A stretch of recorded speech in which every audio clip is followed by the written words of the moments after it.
1 year ago, we witnessed an American tragedy. Joe Biden wiped away 20 years of blood, sweat, and tears and created a situation that was so chaotic and so deadly that people literally threw their babies over the airport walls and clung to the wings of airplanes in an attempt to escape Afghanistan. That is how the fall of Afghanistan will be remembered. It was clear then that those 2 weeks in August would go down in infamy, but now, 1 year later, the dust has settled, and we know just how much damage the president actually caused. 13 Gold Star families are mourning their sons and daughters, while tens of thousands of troops question the commitment of their so-called commander-in-chief. Hundreds of thousands of our allies live in fear while millions more are forced to live under Sharia law.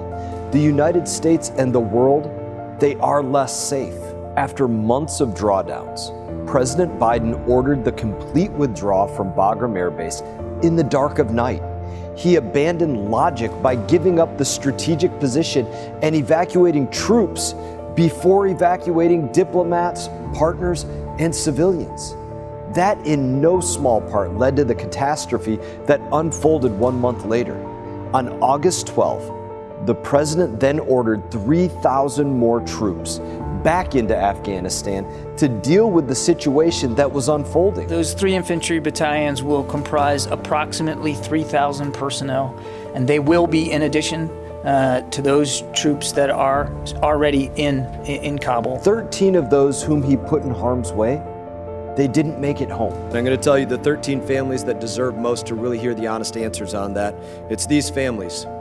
Marine Lance Corporal Kareem Nakui, Marine Corporal Dagan Page, Marine Lance Corporal Riley McCullum, Marine Sergeant Nicole Gee, Marine Lance Corporal David Espinoza, Marine Corporal Humberto Sanchez, Marine Lance Corporal Jared Smith, Marine Corporal Hunter Lopez, Marine Corps Staff Sergeant Darren Hoover, Marine Corps Sergeant Johanny Rosario Picardo, Marine Lance Corporal Dylan Marola, Army Staff Sergeant Ryan Canals, Navy Corpsman Maxton Soviak. These are things that have to be answered for. The day that President Biden decided to prioritize political optics over the mission was the day that he signed 13 death certificates.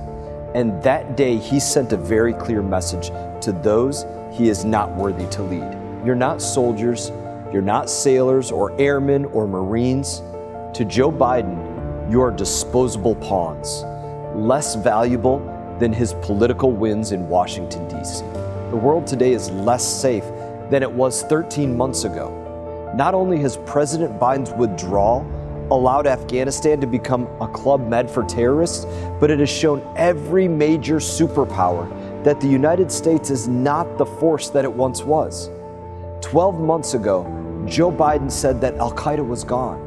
And with Al-Qaeda gone, what reason could the United States possibly have to stay in Afghanistan? Look, let's put this thing in perspective here. What interest do we have in Afghanistan at this point with Al-Qaeda gone? And it turned out he was lying. Not only is the Taliban back in charge of Afghanistan, they let Al-Qaeda set up shop again. Just this past month, the leader of Al-Qaeda, Osama bin Laden's right-hand man, who helped plan the attacks on September 11th, was killed in Kabul. He wasn't hiding in a cave. He was staying in a mansion in one of the nicest parts of the city as the Taliban's guest. President Biden's withdrawal from Afghanistan showed one thing and one thing only: weakness. And to our adversaries, that weakness is an opportunity. It's not surprising that barely 6 months later, Vladimir Putin invaded the Ukraine. It's not surprising that 12 months later, Xi Jinping started running invasion drills off the coast of Taiwan. The message to the foreign enemies of the United States of America is simple. America, under Joe Biden, has no red lines.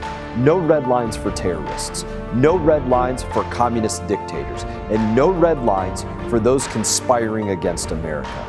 He took the commitment of the American warfighter for granted, and now we are witnessing the consequences of America under Joe Biden. Hey everyone, thank you for watching this video. If you enjoyed the video, please click like and subscribe. I will be back on YouTube with more exclusive content, so stay tuned.